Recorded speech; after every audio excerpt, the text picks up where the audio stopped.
বাংলাদেশের প্রধান উপদেষ্টা মোহাম্মদ ইউনূস এপ্রিলের প্রথম সপ্তাহে ব্যাংককে প্রধানমন্ত্রী নরেন্দ্র মোদীর সাথে একটি বৈঠক আয়োজন করার জন্য ভারতের কাছে প্রস্তাব দিয়েছেন। দুই নেতা ব্যাংককে ষষ্ঠ বিমস্টেক সম্মেলনে যোগ দিতে থাইল্যান্ডে যাবেন, সফর করবেন।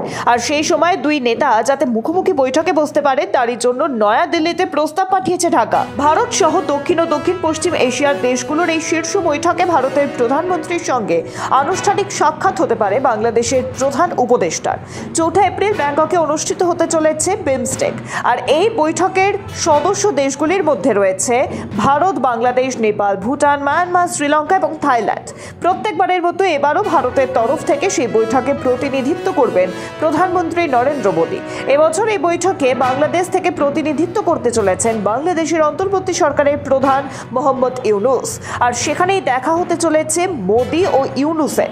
বিমস্টেকের মহাসচিব ইন্দ্রমণি এই বিষয়ে জানান, মুখোমুখি হতে চলেছে ভারত ও বাংলাদেশের দুই প্রতিনিধি।